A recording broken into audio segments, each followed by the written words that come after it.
Olá pessoal, vamos aqui hoje com mais uma dica de direito constitucional. Vamos ver especificamente hoje sobre a nossa Constituição aqui de 88. Hoje iremos ver uma dica rápida aqui sobre a classificação.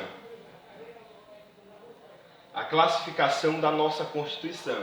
Aqui não estão todas, há uma certa diferença entre autores, uns dizem que tem outras a mais, classificações, mas as principais, geralmente as que cobram em provas, são essas aqui, são essas 7 aqui, as 7 classificações principais.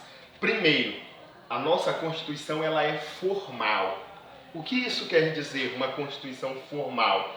Significa que além de matéria constitucional, a nossa Constituição ela também contém outros assuntos. Um exemplo disso é o artigo 242, que fala até, onde fica localizado o Colégio Dom Pedro I, que fica localizado no Rio de Janeiro. Também a nossa Constituição é uma Constituição escrita. Por quê? Porque ela obedece todo um procedimento solene. Então, há constituições não escritas, que é só por costume. A nossa ela é escrita. Isso aqui eu acredito que não seja tão difícil e não seja novidade para ninguém. Basta a gente olhar que a nossa Constituição vem bonitinha, num papel e tal, tudo mais. É mais ou menos isso mesmo. Agora aqui, dogmática. Por que a nossa Constituição ela é dogmática? A nossa Constituição ela é dogmática por quê? Porque ela passa por todo um processo legislativo. Processo esse que vem expressar o momento histórico que a nação, que a população está vivendo ou viveu em um dado momento. É um conjunto de dogmas, de procedimentos ali, que foram utilizados, todo um processo legislativo, estudado, entendido. Então a nossa Constituição é uma Constituição desse modo, chamada esta dogmática. A nossa Constituição também é uma Constituição promulgada.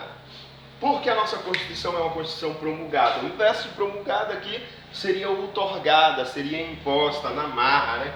A nossa Constituição não. Ela passa por um processo legislativo em que os representantes do povo ali propõem, tem a proposta e aí vem criar com aval do povo, foram eleitos pelo povo. Tanto é que a nossa Constituição é conhecida como a Constituição Cidadã, porque ela é promulgada, é uma Constituição democrática, correto? A nossa Constituição aqui também ela é uma Constituição analítica. O que viria a ser esse analítico aqui? É uma Constituição extensa, prolixa, que ela detalha, ela analisa muitas matérias, seja constitucional ou até mesmo outros assuntos.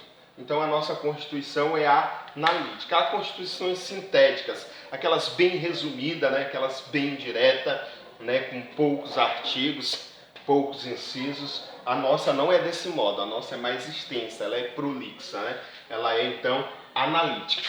A Constituição dirigente. Aqui é um dos pontos onde a maioria confunde, porque quando vem na prova também vem a opção de Constituição garantia. E a maioria imaginam que a nossa Constituição é uma Constituição garantia. Por quê? Porque tem ali as garantias, os direitos fundamentais, então fazemos logo de início essa associação. Só que não é. A nossa Constituição é uma Constituição dirigente. Por quê?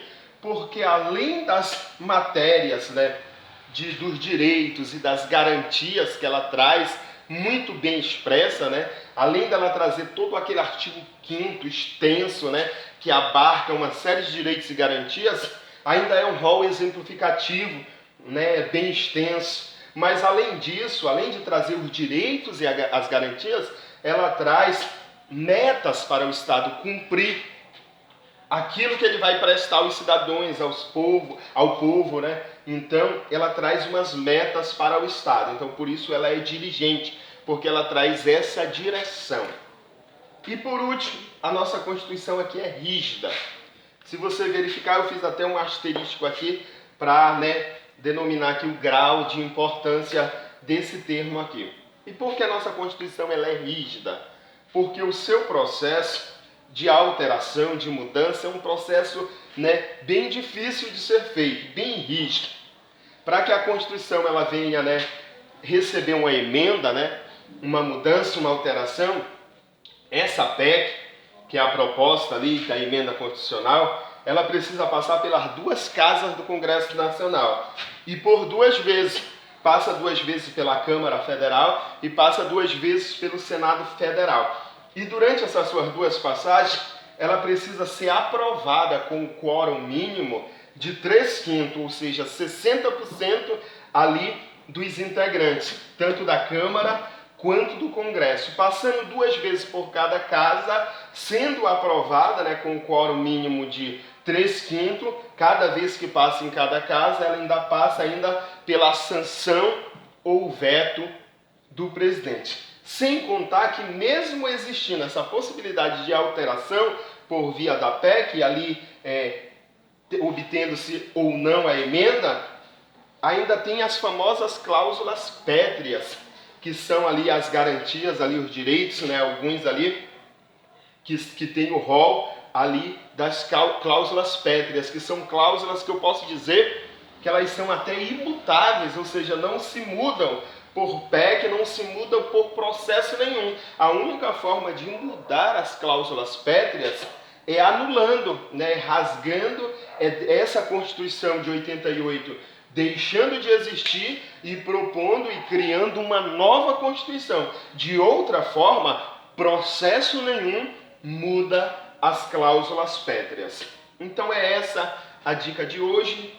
Aqui as 7 principais classificações da nossa Constituição. Falei um pouquinho do significado, de um modo geral, de cada uma, mas eu lembrando do nome, isso já me garante, resolver pelo menos 70% das questões.